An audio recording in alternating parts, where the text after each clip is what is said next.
स्वागत है आपका अपने यूट्यूब चैनल। आप तुम लोगों को फिर मैथ का प्रैक्टिस कराएंगे, ठीक है? करा दिया जाए। चलो देखो पहला क्वेश्चन क्या है। पहला क्वेश्चन है, कह रहा है कि दो संख्याओं का अनुपात दे रखा है 8:9। संख्याओं का अनुपात दे रखा है 8:9 और देखो क्या दे रखा है, मौसा दे रखा है। मौसा कितना दे रखा है, 6। तो इसका क्या पूछ रहा है, लौसा। और कभी भी अगर संख्याओं का अनुपात दिया रहे, क्या दिया रहा है, संख्याओं का अनुपात, और मौसा दिया रहे तो सीधे सीधे क्या करना, उन संख्याओं का उसके मौसा से गुणा कर देना। मैंने क्या करना, 8 × 9 × 6, ठीक है। बस अब इसका गुणा कर दो, 8 × 9 72 × 6, 6 दूना 12, 1 आया, 6 7 42, 1 43। लौसा कितना हो गया, 432। यानी समझ में आया कि नहीं आया? तो लौसा ज्ञात करना हो, अनुपात दे रखा हो, मौसा पता हो, तो क्या करना, सबका एक दूसरे से गुणा कर देना, वही तुम्हारा आंसर होगा। कोई दिक्कत? और ये पूछा गया सवाल भी है, ठीक है। चलो अब अगला सवाल बताया जाए। हाँ चलो अगला सवाल देखो जरा सा। अगला सवाल क्या कर रहा है, यदि हानि 15% है तो क्रय मूल्य और विक्रय मूल्य का अनुपात बताओ, ठीक है ना। अच्छा एक बात बताओ, अगर क्रय मूल्य कितना होता है, किसी भी वस्तु का क्रय मूल्य कितना होता है, 100%। हानि हो गया उसको कितना का, 15%। तो ये बताओ उसका विक्रय मूल्य कितना होगा, कितना में बेचा होगा, तब जाहिर सी बात कितने में बेचा होगा, 85 में बेचा होगा, यही ना। तो क्रय 100 था, 15 की हानि हुई और 85 विक्रय हुआ, तो इसका मतलब क्या हुआ।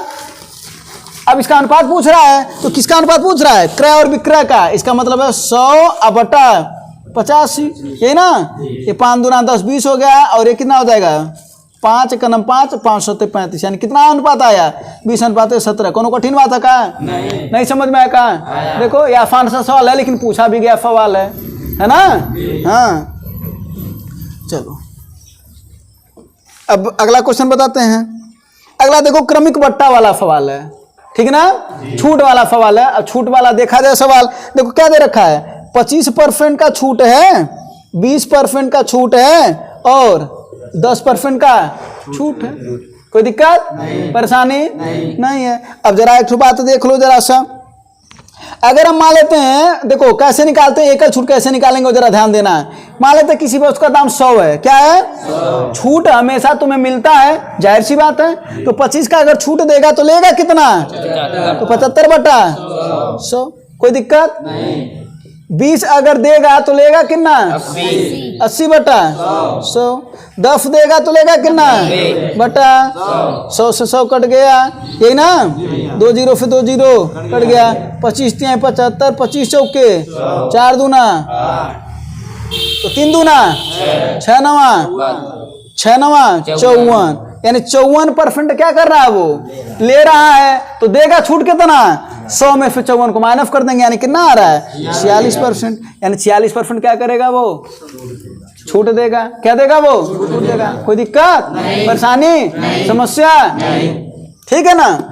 तो एकल छूट कैसे निकालोगे, पता चल गया ना।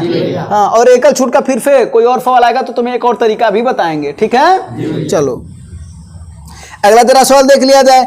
अब ये देखो सवाल है, दो संख्याओं का अनुपात दे रखा है 5:6। कितना दे रखा है संख्याएं, 5:6, ठीक ना। इसे तुम्हें बेसिक से लगाने की जरूरत, देखो कुछ सवाल बेसिक से लगाए जाते हैं, कुछ सवाल ट्रिक से लगाए जाते हैं। हर तरीके से सीखो, हर तरीके से तुम्हें तैयार रहना पड़ेगा परीक्षा के लिए, ठीक है ना। कोई एक तरीका में बंद करके काम करोगे तो वो जल्दी से जल्दी वो काम बन नहीं पाएगा। समझ में आया। तो काम बनाना है तो हर तरीके पता होने चाहिए, ठीक है ना। हाँ, एक तरीका नहीं, हर एक तरीका पता होना चाहिए, और वो तरीके पर ज्यादा मेहनत करो जो तुमसे जल्दी से जल्दी हो पाए, ठीक है। हाँ, क्योंकि वही परीक्षा में काम करता है। बाकी बताया हुआ तरीका जिस पर तुम बहुत ज्यादा प्रैक्टिस नहीं करोगे, और तुम देखते हो कि परीक्षा में क्या होता है भैया, भूल जाता है ना। अगर वहां पर भूल जाता है ना, फिर उस सवाल को सॉल्व भी नहीं कर पाते हो तुम, सही है ना। तो इस बात का तुम्हें ध्यान देना पड़ेगा, ठीक है। तो जरा देखो संख्याओं का अनुपात दे रखा 5:6, और इसमें कह रहा है सभी में 6 जोड़ दिया जाता है। कितना जोड़ा जा रहा है, और बाद में अनुपात हो रहा है 7:8 का। अगर कह रहा सभी में जोड़ दिया जाए या कहता सभी में घटा दिया जाए, दोनों बातों पर एक नियम लगाएंगे। कौन सा नियम बताएं, देखो करना क्या तुम्हें, तिरछी तिरछा इनका गुणा कर दो, 8 पच्चे 6 सत्ते 42 हो जाएगा ना। जो अंतर आया 40, इसका गुणा करे तो कितना आया, इसका गुणा किया तो कितना आया, इसका अंतर कितना है, तो इसको नीचे लिख दो। और जितना जोड़ा जा रहा सभी में या घटाया जाता उसको ऊपर लिख दो। अब इसको काट दो, कितना आ गया, तो एक का मान 3 आया, ये एक का वैल्यू है 3, एक अनुपात का वैल्यू है 3। तो पूछ क्या रहा है, जरा बताओ संख्याएं क्या हैं, तो संख्याएं क्या है 5 और 6 ना। तो एक का मान 3 है तो 5 का मान 15 और 6 का मान 18। कोई दिक्कत नहीं, यानी ये घटाने पर भी सवाल बनता तो भी तुम्हारा आंसर आ सकता था ना, कोनो दिक्कत परेशानी नहीं। चलो अब देखो कभी कभी क्या होता है ना, जैसे अगर यहाँ पर 15 नहीं देता ना तो 30 होता, उसकी जगह पर 45 होता, यानी उसी के रेशियो में होता। ठीक है, ये भी बात ध्यान रखना, कोई दिक्कत नहीं। अगला सवाल बताया जाए। हाँ जी भैया, चलो अगला सवाल देखो जरा सा। अगला सवाल है, देखो सवाल देखने से बड़ा लग रहा है, ठीक ना। देखो सुनो ना, देखन में छोटन लगे घाव करे गंभीर। जो छोटा फल होता है ना वो खतरनाक होता है, जो बड़ा फल होता है वो तो समझ में आ जाता है, क्योंकि उसकी भाषा अगर एक बार समझ में आ गई तो सवाल नहीं तो ठीक है ना। तो सवाल देख करके तुम लोग छोड़ देते हो कि सवाल बड़ा है। आओ देखो, देखा जाए। कर रहा महेश एक काम को 18 दिन में कर रहा है। महेश कितने दिन में कर रहा है भैया, कितने दिन में। और किशोर कितने दिन में कर रहा है, 36 दिन में। कितने दिन में, कोई दिक्कत परेशानी वाली बात है कि नहीं। चलो अब देखो इसका एलसीएम निकालेंगे। क्या निकालेंगे, और जो एलसीएम आता है वही उसका पूरा काम होता है। क्या होता है भैया, पूरा काम होता है। तो 18 और 36 का एलसीएम कितना हो जाएगा, 36। बताए भी थे ना एलसीएम ज्ञात करने का तरीका। जो सबसे बड़ा संख्या होता है उसी को एलसीएम मानते हैं। अगर वो सबसे कट जाता है तो वही एलसीएम है, नहीं तो 2 का गुणा करो, नहीं तो 3 का गुणा करो, यही ना। तो 36 एक नाम 36, 36 से 36 कट गया कि नहीं, 18 से 36 कट गया कि नहीं, ये एलसीएम हो गया। अब हम इसकी क्षमता ज्ञात करेंगे। क्षमता बराबर होता है कार्य बटा समय। ये समय है ना, तो बताओ कितना हो जाएगा। 36 ऊपर आएगा, 18 नीचे, कितना आ जाएगा भैया, और इसका कितना आ जाएगा। यानी एम की क्षमता, एम की क्षमता, के की क्षमता, कोई दिक्कत। यानी हम एक दिन में 2 काम कर रहे हैं और के एक दिन में, तो एक दिन में दोनों लोग मिलकर के कितने काम कर रहे हैं, अगर देखा जाए तो 3 काम कर रहे हैं। अब सवाल पढ़ लो आगे क्या कर रहा है। यदि वो 6 दिनों तक एक साथ कार्य कर रहे हैं, यानी कितने दिन काम कर रहे हैं लोग, कितने दिन, कौन, दोनों लोग, कौन, तो 2 1 6 दिन काम करेंगे तो 6 त्रिक, एक दिन में 3 काम तो 6 दिन में 18 काम हो चुका।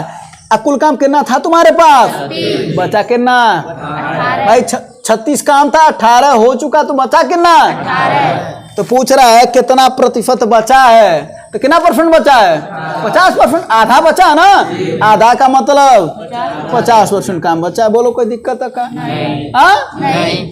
नहीं समझ में आ रहा तो क्या करो, बचा हुआ काम 18 है, अब बटा कुल काम 36, गुणे 18 दूना 36, और इससे 50 बार में कट गया, कितना परसेंट आया। ठीक है, बस। अभी सवाल बड़ा था क्या, नहीं, समझने लायक सवाल था ना। चलो अगला फल देखा जाए। करा 305 को 3 भाग में बांट रहा। कितने भाग में भैया, बांट दिया जाए, बांट दिया जाए। चलो बांट दिया जाए। देखो कह रहा पहले भाग का 3/7, दूसरे का 2/3 और तीसरे का 4/5 बराबर है।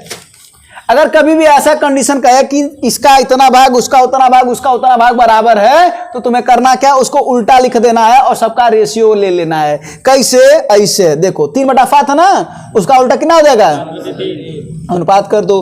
फिर कितना है 2/3, इसका उल्टा कितना हो जाएगा, फिर अनुपात ले लो। फिर 4/5 कितना हो जाएगा, कोई दिक्कत नहीं। अब ये टेढ़ा अनुपात है। कैसा अनुपात है ये, तो टेढ़े व्यक्ति को क्या कर देना चाहिए, तो कैसे सीधा करोगे, एलसीएम लेकर। कैसे, तो किसका एलसीएम, नीचे वालों का, 3 2 और 4 का। तो 3 2 और 4 का एलसीएम हम तुम्हें अभी बताएं कि एलसीएम लेने का तरीका क्या है। सबसे बड़े वाले में 1 का गुणा करो, 4 का नाम, क्या सभी से कट जा रहा है, 4 दूना, क्या सभी से कट जा रहा है, 4 तिहाई, क्या सभी से कट जा रहा है, कट जा रहा ना। तो 12 में सबका गुणा कर दो, यानी सबका 12 में गुणा, सबका सबका, कोई दिक्कत।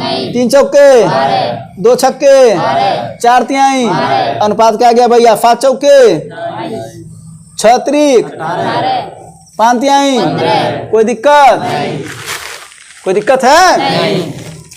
अब देखो क्या कह रहा है, यही अनुपात 305 के बराबर है, मतलब तीनों का योग 305 के बराबर। अरे है या नहीं है। बोलो है। बोलो है। तो जरा जोड़ लिया जाए सबको, तो 28 और 18, 28 और 8 36, 36 दब 46, 46 5 51 10 61, इसका मतलब 61 बराबर कितना 305, तो एक बराबर कितना, तो देखो जरा से 5 बार में कट जाएगा, क्या कट जाएगा ना, यानी एक का मान कितना आ गया 5। अरे भाई 61 बराबर इतना, तो एक बराबर कितना, इससे भाग दे दो 61 में, अरे सॉरी 61 से, है ना, एक का मान कितना आ गया। तो क्या पूछ रहा है, तीसरा हिस्सा बताओ, तीसरा हिस्सा कितना है, तो एक का मान 5 है, तो 15 का मान कितना आया। अगर पूछा होता इसका और इसका अंतर बताओ, तो कितना अंतर भैया, तो कितना हो जाता 3 5 15। पूछता इसका और इसका अंतर बताओ, तो कितना अंतर भैया, तो 10 5। कुछ भी पूछता तो बता सकते थे, अगर योग भी पूछता तो भी बता देते कि नहीं, कोई दिक्कत नहीं, कोई दिक्कत वाली तो बात नहीं है ना। तो समझे ना, ऐसे वाले सवाल में क्या करना है, हाँ चलो अगला सवाल देखा जाए। करा अब इस सवाल को जरा सा समझना, ठीक है ना। सवाल है कि वह साधारण ब्याज दर ज्ञात करें, दर ज्ञात करना है, ठीक ना। कभी भी अगर दर ज्ञात करने के लिए कहे, क्या करा, एक धनराशि साधारण ब्याज की दर से 10 वर्ष में 5 गुना होती है। इसका मतलब है 1 रुपया था, 10 साल में कितना हो गया 5 रुपया, कितना हो गया। तो तुम एक बात बताओ तुम कि अगर 1 रुपया 5 रुपया हो गया है, तो 10 साल में तुम्हें ब्याज कितना रुपया मिला है, हाँ नहीं समझे क्या। 1 रुपया का 5 रुपया हुआ ना, तो इसमें 1 रुपया तो अपना मूलधन था, ब्याज कितना है 4 रुपया। कितने साल में, 10 साल। परसेंटेज निकालना है, गुड़े 100 कर दो, यही आंसर है। कितना आया 40। नहीं बुझे क्या, अगर कहता कि वो राशि 6 गुनी हो जा रही है, तब क्या करते, तो 1 से 6 हो रही है, तो 5 ऊपर रहता, कितने साल में वो नीचे रहता, जितना साल होता वो नीचे रहता, गुणे 100 इक्वल टू क्या रेट, और वही तुम्हारा उत्तर होगा, यही ना होगा। चलो अब अगला सवाल देखा जाए। जी भैया बोलो। हाँ जी भैया। चलो अब देखो, ये वाला भी सवाल वही वाला आ गया जो अनुपात वाला अभी बताए हैं, बस इसमें क्या आयु वाला सवाल है ना। देखो इसमें भी क्या करना है, 5:4 का अनुपात दे रखा है, बोलो 5:4 का अनुपात दे रखा है ना। और क्या करा, 3 वर्ष बाद, क्या 3 वर्ष बाद इनका अनुपात कितना हो जा रहा है 11 और 9 का, 11 और 9। तो भैया 3 वर्ष बाद माने दोनों की उम्र बढ़ेगी ना, तो दोनों की जब बढ़ेगी तो हम क्या करेंगे, क्या बोले, तिरछा 9 5 और 11 चौके, अंतर कितना कहाँ रहेगा नीचे, और जब 3 वर्ष बाद करा वो कहाँ रहेगा, तो 3/1 कितना आया 3। कोई दिक्कत नहीं। अब क्या पूछ रहा है, तो y की वर्तमान आयु बताओ, ये x है और ये y है, तो y की वर्तमान आयु कितनी है, 4 के अनुपात में है ना, तो 4 तिहाई। लेकिन क्या ऑप्शन में 12 आया है क्या, नहीं। 12 आया है क्या, 12 आया है क्या, तो हमने क्या बोला है कि उसी के अनुपात में होगा, तो 12 नहीं होगा तो 24 होगा, 24 नहीं रहता तो 36 रहता, कोई दिक्कत। तो इसमें कौन है 24, तो 2 का गुणा कर दो, 24 हो जाएगा वही आंसर, कोई दिक्कत नहीं।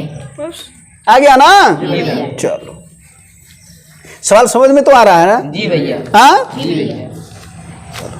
अब देखो अगला सवाल क्या कर रहा है, अगला सवाल दूरी ज्ञात करने का तुम्हें एकदम बेस्ट चीज बता रहे हैं, इससे बेस्ट और इससे जल्दी तुम नहीं लगा पाओगे, ठीक है। अगर सवाल कर रहा है कि कोई एक व्यक्ति है, ठीक है ना, उसको 2 चाल दे रखा है और समय का अंतर दे रखा हो, 2 चाल दे रखा और समय का अंतर दे रखा हो। जैसे इस सवाल में देख लो, 45 से जा रही है ललिता अपने स्कूल के लिए, जब वो 60 से जा रही है, 45 की जगह पर किससे जा रही है, जब वो 60 से जा रही है, ठीक है ना, तो करा उसे 5 मिनट ज्यादा समय लगते हैं। कहने का मतलब क्या, कब ज्यादा समय लगेगा तुम बताओ, जब चाल कम रहेगी कि जब चाल ज्यादा रहेगी, जब चाल कम रहेगी तो समय ज्यादा लगेगा, चाल बढ़ जाएगी तो समय, तो कह रहा 5 मिनट ज्यादा ले रही है। इसका मतलब है कि जब इससे जा रही है तो 5 मिनट, ऐसे से जा रहे तो 5 मिनट, तो चाहे ज्यादा कहे चाहे कम, अगर उसका अंतर देखा ज्यादा या कम का मतलब अंतरण होता है, तो जानते हो क्या करना है,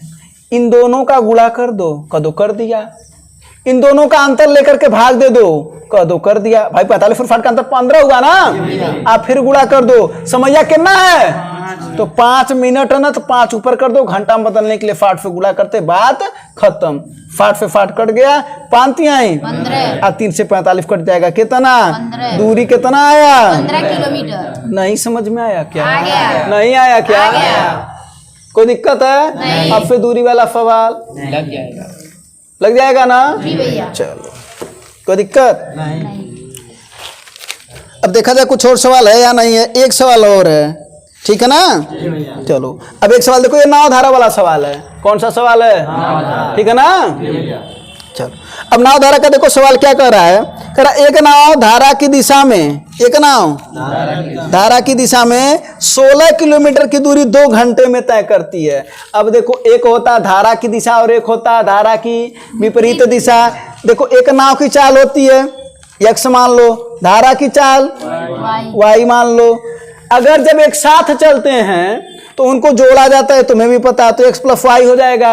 और चाल बराबर होता है क्या भैया, दूरी बटा तो दूरी कितना है वो 16 किलोमीटर। समय कितना है 2 घंटा। समय कितना है तो 2 अट्ठे तो कितना आ गया 8 आ गया, क्या किलोमीटर प्रति घंटा आ गया ना। फिर उसके बाद से जब वो करा विपरीत दिशा में जाती हैं, तो विपरीत दिशा में तुम्हें पता है कि नाव की चाल में से धारा की चाल को हाँ, तो x माइनस कितना दूरी है, क्या कह रहा है वही दूरी ना। इसका मतलब 16 अब बटा कितना समय लग रहा है 4 चौके 4 किलोमीटर प्रति घंटा। बोलो आ गया कि नहीं। अगर पूछता अनुकूल चाल क्या है, इसी को बोलते हैं अनुकूल चाल। क्या बोलते हैं भैया, अनुकूल चाल। इसको क्या बोलते हैं, प्रतिकूल चाल। तो अगर पूछता अनुकूल चाल कितना है क्या बोलते, 8 किलोमीटर। पूछता प्रतिकूल कितना है क्या बोलते। और एक चीज बता देना, अगर नाव की चाल पूछेगा ना भैया, तो अनुकूल और प्रतिकूल को जोड़ के अधिया देना। क्या कर देना, अधिया देना माने आधा कर देना। तो जरा देखो क्या करना, 8 4 12 का आधा, यानी नाव की चाल कितनी हुई। अगर धारा की पूछेगा तो दोनों को घटा करके तब अधिया देना, यानी तब आधा कर देना। तो 8 में से 4 जा 4 का आधा 2 किलोमीटर प्रति घंटा। अब तुम्हारा क्या पूछ रहा था, धारा की चाल कितना होगा 2 किलोमीटर प्रति घंटा। नाव का पूछता तो 6 किलोमीटर प्रति घंटा। कोनो दिक्कत नहीं। परेशानी वाली बात नहीं। समझ में आया, नहीं आया, नहीं आया। धन्यवाद।